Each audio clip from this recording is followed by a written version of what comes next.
Um, and I'm sure that the bass line, which is even more prominent in the second verse, didn't affect your choice of this song whatsoever. Whatever do you mean?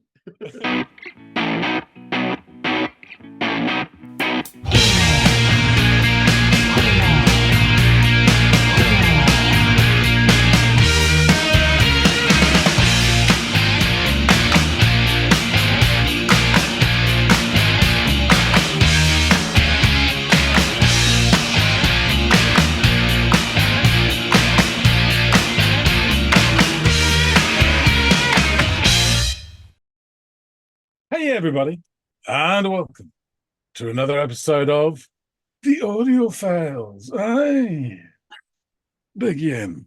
My name's John. His name is Andy.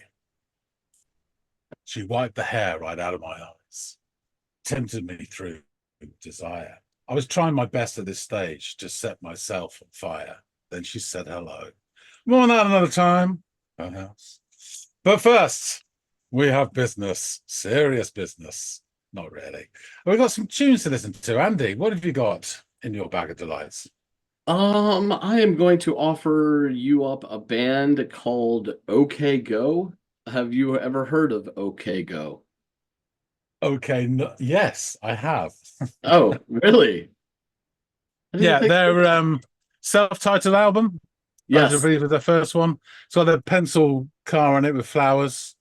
I remember that. I don't remember. It was all right. That's all I remember about it. I don't have fond memories of it or remember any of the tracks, but I just remember it being around. Okay. I had a copy of it, I think, and I think it was okay. All right. That's all I know. Well, I'm not sure if you're familiar with this song or not, but if your memory is that hazy, perhaps it would serve you to go listen to it again if indeed you did. But the song is called "A Million Ways." Does not ring any bells. Okay, or otherwise. We'll give "A Million Ways" one more shot and go off and give it a listen and let me know what you think.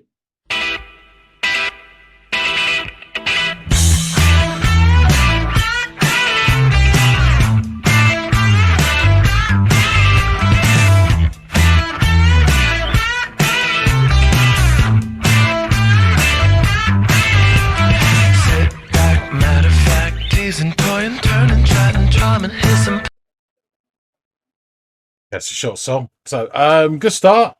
We got these two guitars, one's sort of jabbing and the other one's squawking. And that sort of beat and that bass firmly puts it in indie dance adjacent noughties. It's almost a little bit of like Franz Ferdinand about it, but slightly more Americanized and modernized. But yeah, it's catchy start. Playing the crowd, play that song again. Another couple clown up in another glance, a half-hearted bow. Oh, such grace, oh, such beauty, and lipstick and callus and fishnets and malice. Oh, darling, you're a million ways to be cruel.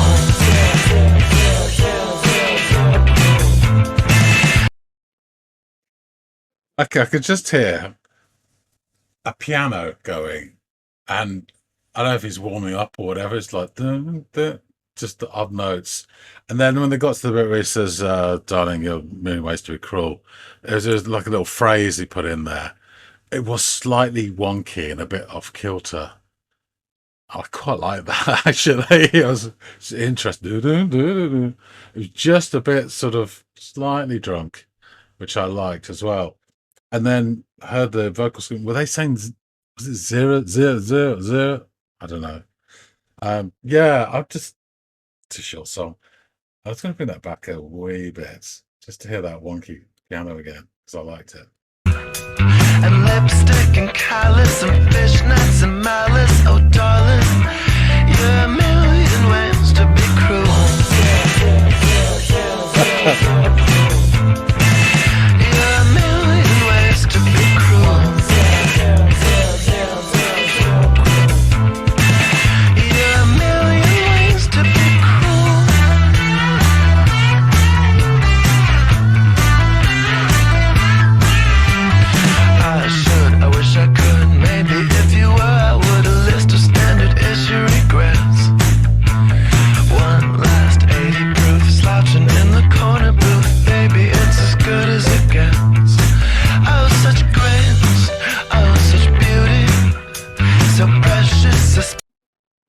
as I say, that chorusy bit, the jabbing guitar came back, and then it sort of went out with the squawky guitar, which I like the sound of a lot. And I noticed there, particularly more in the second, I noticed it more.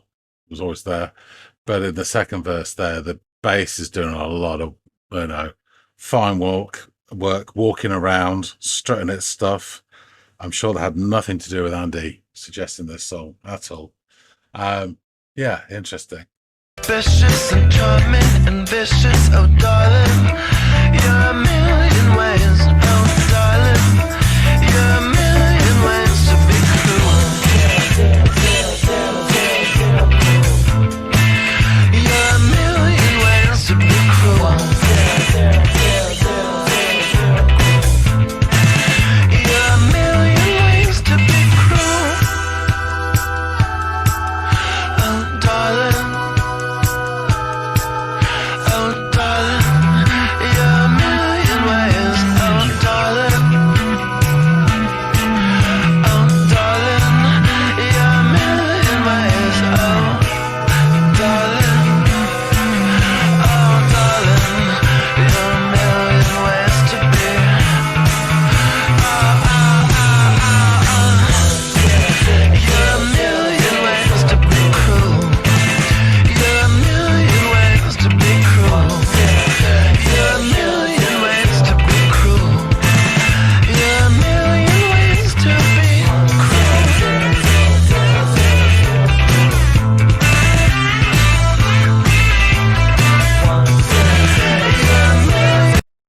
Oh, I'm so slow. I just got it then.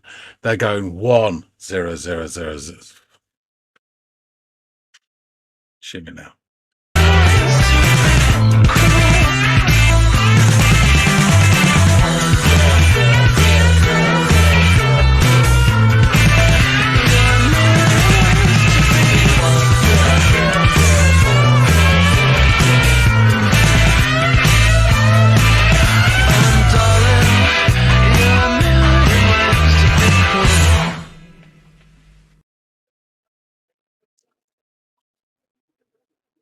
Yeah, that was it was enjoyable. It's hooky, catchy. I wouldn't say it's anything outstanding. It's just a fine example. I did really like the wonky drunken guitar. Sorry, wonky drunken piano. It was like a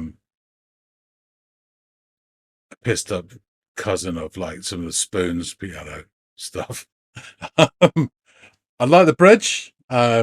It was a bit like predictable. You kind of knew what they were going to be doing. It felt like it was just slowly being ratcheted up towards this climax as such, but it was still effective and enjoyable. I really liked the squawky guitar, and he went loose a little bit towards the end, but it was only like 10-15 seconds to go, which is a bit disappointing. He could have done a bit more of that earlier and longer. But the vocalist was okay, just nothing. You couldn't pick him out of a lineup, but it was all right. So yeah, it was a decent, enjoyable, catchy song. I know a wee bit. Well, I don't actually. I know very little about OK Go. I remember their first self-titled album, but that's about it. So let's go back with Andy and find out a bit more. Okay, welcome back. What did you think of the song, John? Yeah, interesting. So it starts off with this jabbing guitar, I should call it, riff, which is then joined by a sort of, I would say, a classic noughties indie bass line with a beat as well. It reminded me a smidge of like the Rapture, that kind of feel, not as sort of dancey as Rapture. Yeah. Do you know what I mean? Or along those lines. And then in comes a second squawking guitar, I shall call it. It's definitely got that. And that gave me a smaller smidge, a smidgette of Franz Ferdinand almost. Yes, a smidgeling, a smidgeling of Franz Ferdinand. Yeah, that's actually who I thought you were going to say at first, but I can totally see why it's almost like an amalgam of those two bands that you've referenced. I mean, not direct on either of them, just little smatterings here and there, or smidgelings. So yeah, the vocals kick in, and the guitars drop out. And they do this throughout the song. Actually, it's kind of layered. I always get this image in my head of like community theatre with like the sort of the backgrounds of the, what do you call them, the foregrounds and stuff, like coming in on caster wheels. They're Yeah. coming in and changing it, you know. And that's the kind of thing they're doing there to change the scene and perspective. So the vocals kick in, guitars drop out. So it's fairly gentle style of vocals that kind of sounds quite well within himself. I mean, it's not conversational, but it's almost there. Yeah. You know, it's very gentle. It's nice. Couldn't pick him out of a lineup, but it's decent enough. The bass gets to do a little walk around, like it's just bought a new pair of Cuban heels and is very pleased with itself. And in the background, someone is slowly warming up on a piano, sounding like they're tiptoeing through the corridors of a large hotel at night. It's just extraordinary. It's so, yeah, anyway, interesting. As the singer delivers the title line, like "a million ways to be cruel," we then get this slightly wonky phrase, riff, whatever you want to call it, from the piano, which I like for its off-kilter nature. It does sound like, you know, he's not reading the page, but it's just gone, you know, but it's just a bit bendy off the sort of, and it's really, but it's not off-putting or sounding horrible. It's really interesting, and it piqued my interest straight away. I love that, actually. So then we get these backing vocals going in. I couldn't really, I thought they were saying zero, but it could have been anything. And you get the jabbing guitar returns. And he's singing the chorus, which they keep repeating the lines. And then it comes out of the chorus, and in comes the squawker again, briefly. Then we get the second verse, which is more of the same. And I'm convinced by now that some wag in the studio has piped a different song completely into the pianist headphones. Because he's just doing this stuff and I'll be frank with you, it's probably my favorite bit of the song. It's just so bizarre. It's great. It's just not odd notes here and there, and then it goes into his riffy type thing. But yeah, it's just great. And I'm sure that the bass line, which is even more prominent in the second verse, didn't affect your choice of this song whatsoever. Whatever do you mean? So we get to the chorus again, and then we get this bridge, which takes what I would call the funicular route to climax. It's like it's being, you know, dragged up by chains slowly and steadily, and there is no getting off. And it's quite predictable, but it's still really enjoyable and effective. So we get these nice, the backing vocals have a nice R's, as they call them. And with the drums, and I think it's a tambourine, it's some sort of, you know, bell-like quality going with it as well. And then we add the bass as we climb, and then there's a nice chord change, and they kind of double up as it ratchets up to the top. We get it, and then it's back into the chorus. And at this point, I actually hear it now. They're saying 1 0 0. So, oh yeah, fucking idiot. So there you go. They're spelling out 1 million, obviously. Well, I hope so. I hope it's not 100,000. That'd be a little odd, yeah. That'd be a mistake, wouldn't it? So then as they're doing all this, it's all sort of coming together. The squawking guitar returns, and then he lets loose for about 10 seconds, maybe 15 tops, and it sounds fantastic. And then we finish. Yeah. So catchy little number, and there's a really good example of that sort of indie naughty genre. I really like the squawking of the guitar. I wish that they had like kicked off earlier and for longer, but you know, such is life. I think my favorite part was the drunken piano, which was kind of like this sort of weird bastard cousin of Spoon's piano work. Yeah. It's great. I thought it was awesome, and the way it was just so contradictory to everything else really was a highlight for me. And it worked. You know, it wasn't just jarring or anything. It did work within the song. It was just a touch of genius. So overall, though, I think it kind of confirmed my memories of OK Go. I thought this was nothing particularly like amazing or anything, but it was just really decent, solid, and a very catchy number. Yeah, I'd say a really good example of that sort of genre and output. Yeah, for sure. It definitely is. Like, you could throw this in a time capsule and you know, dig it up 40 years from now, And anyone who lived during that time would be like, "Yup, that's a perfect like illustration of what Yeah. the indie rock scene sounded like at the time." So yeah, you're spot on with that.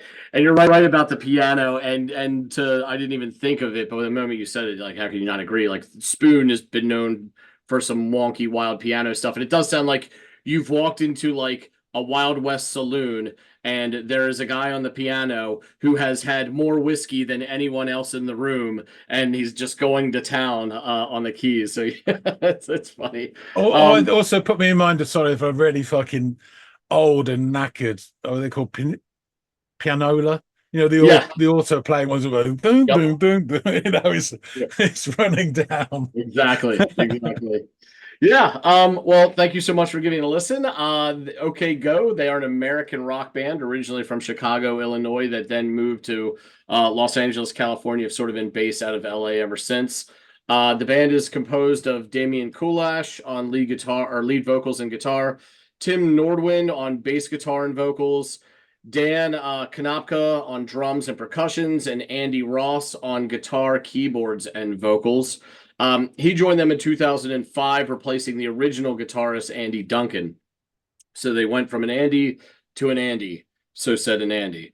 The band, whose sound has been described as indie rock, alt rock, and power pop, have released 4 full-length studio albums. The original members formed as OK Go in 1998 and released 2 studio albums before Duncan's departure. The band's lead singer, Damian Kulash, met bassist Tim Norwind at the Interlochen Arts Camp near Traverse City, Michigan, when they were only 11 years old. The band name comes from an inside joke developed at Interlochen, where their art teacher had often, who's often had this very high assistant who worked with him, would repeatedly say, "Okay, go," while they were drawing, as if to be like encourage them to go be like, artsy. It just sounds like a very stoned arts teacher to me as well. So kind of chuckled when I read that factoid for the first time. They kept in touch after camp, often exchanging mixtapes, which influenced each other's musical tastes and the band's future sound. They met the band's future guitarist and keyboardist Andy Duncan in high school, and later Nordwind and Duncan would move to Chicago for college, and the drummer Dan Konopka, along with them, formed the band. After graduating from Brown University, Kulash moved to Chicago and finally joined them. So Brown's one of those Ivy League schools over out here in the Northeast and into New England. So obviously they had to bridge that gap for him to get back to Chicago. The band marketed themselves aggressively, putting up posters all over Chicago and touring heavily. Within a year, the group had shared the stage with international artists such as Elliott Smith, The Promise Ring, the Olivia Tremor Control, and Sloan. Sorry, lost my spot for a moment. The band self-released 2 EPs titled the Brown EP in 2000 and the Pink EP in 2001, which were called from an album's worth of songs they had recorded in February 2000 with producer Dave Trumfio. And they basically used these 2 EPs to kind of serve as demos to market their sound out to all of the labels. The demos did not land the band a label deal, however, but got them attention of a booking agent named Frank Riley, who offered them shows with They Might Be Giants, a relationship that led to OK Go opening for the band numerous times during this period. OK Go was introduced to the band's manager by Giant singer John Flansburgh, who had initially wanted to co-manage the group himself. In 2001, the group moved to Los Angeles, California. Though the band had offers from bigger labels, they signed with Capitol Records in April 2001, believing that as the first signing by a newly hired label president, Andy Slater, they would get more attention and support. The band released its self-titled debut album on September 17th, 2002. And in support of the album, the band toured with a diverse group of acts, including The Vines, Phantom Planet, Superdrag, The Donnas, Fountains of Wayne, and Mew, and played a number of festival shows, including Leeds in 2002 and 2003, and Noise Pop, Reading, Witness, and Tea in the Park in 2003. In the United States, the album reached #1 on the Billboard Heat Seekers chart and 107 on the Billboard 200 chart. In the UK, the first single, Get Over It, debuted at number 27 in the UK Singles Pop chart on March 16th, 2003, and the band performed it on the week's edition of Top of the Pops. The band's second album, Oh No, was recorded in Malmo, Sweden in the fall of 2004 and was produced by Tor Johansson, who had worked with the Cardigans and Franz Ferdinand, and was mixed by Dave Sardy, who had worked with Nine Inch Nails, Jet, and System of a Down. After recording in February 2005, Andy Duncan left the band, citing creative differences, major label pressures, and the band's rigorous touring schedule. Duncan was replaced by the aforementioned Andy Ross. The album was released in August of 2005, and Oh No gained popularity for its first single, A Million Ways. Guitarist Andy Ross invented, designed, and programmed a web application hosted at amillionways.com, which allowed people to hear the single and to share it with their friends in exchange for free downloads from the iTunes Music Store. This band was one of those first acts to truly master the art of going viral. All of their videos were these oddly choreographed, self-choreographed, or in collaboration with choreographers, choreographed kind of silly, fun, oddly shot videos that would just take off like wildfire, millions and millions of views. So it was just one of those, and we talked about this with Arctic Monkeys, right? It's just like you come along at the perfect convergence of technology and a paradigm shift in media and communications and all that stuff, and then you take advantage of it. And that these guys were ahead of the class with that. The video for A Million Ways featured the band in a backyard performing a dance choreographed by lead singer Kool Ash's sister. In August 2006, the video had become the most downloaded music video ever, with over 9 million downloads. In support of Oh No, the band toured extensively, sharing dates with bands such as Death Cab for Cutie, Panic at the Disco, Kaiser Chiefs, and Snow Patrol, as well as a slew of special performances, including free shows on New Year's Eve in New York City's Times Square and in the parking lot before the University of Michigan versus Michigan State University football game, and several festivals all over the world. So again, kind of these like flash mob, like, just organic, out of nowhere performances, which would then garner press and attention and digital hits and all that shit. So very interesting marketing tactics by these guys. After the band's performance at the 2006 MTV Video Music Awards, their album moved up to the #2 spot on the iTunes Music Store album sales charts as of September 3rd, 2006. Their album sold 8,250 units the following week, a 95% increase over the prior week, rocketing from number 87 to 69 on the Billboard 200 albums chart, the highest position ever achieved by any OK Go album until the release of The Blue Color of the Sky, an album years later. AllMusic, Entertainment IE, and Slant all awarded the album 4 out of 5 stars. So let's jump into these lyrics. Sit back, matter of fact, teasing, toying, turning, chatting, charming, hissing, playing the crowd. Play that song again, another couple Clonopin, a nod, a glance, a half-hearted bow. Oh, such grace, oh, such beauty, and lipstick, and callous, and fishnets, and malice, oh, darling, you're a million ways to be cruel. 1 0 0 0 0 0 0 cruel. You're a million ways to be cruel. 1 0 0 0 0 0 cruel. You're a million ways to be cruel. I wish I could, maybe if you were, I would, a list of standard issued regrets. One last 80 proof, slouching in the corner booth, baby, it's as good as it gets. Oh, such grace, oh, such beauty, so precious, suspicious, and charming, and vicious. Oh, darling, you're a million ways. Oh, darling, you're a million ways to be cruel.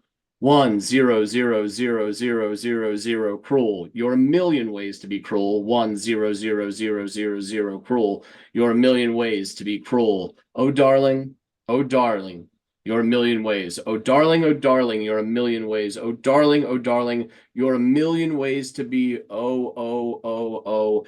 And then 1 0 0 0 0 0 cruel. You're a million ways to be cruel. You're a million ways to be cruel. 100, and it repeats and repeats until the song comes to an end. Yeah, I don't know, the cadence of his delivery and some of the assonance and stuff that's going on with the word choices. I've always found kind of like endearing and charming, and it just sounds pleasant to the ear when he starts rattling off all these like adjectives. You know what I mean? So yes, I do really enjoy the song. I find it kind of charming in its own way. And yeah, man, there are probably a million ways to be cruel. So It does sound like it's not a particularly healthy relationship with his mother. But, yes, if the dude had dropped that it was about mom, we'd have quite the odd Oedipus complex going on here, wouldn't we? Oh my, yeah. I mean, add to the fact that you're chasing Clonopin with 80 proof to a mom injected into the story, and it only makes things that much more complex for sure. Oh that's how god. I'd have finished the last verse anyway. Maybe they would have sold a little bit more if they had. John, thank you so much for giving this song a listen by the band OK Go. They've got a few really good songs out there. They had sort of a parallel. You had mentioned Franz Ferdinand. They had kind of a similar career path. A couple really interesting albums that got some people's attention.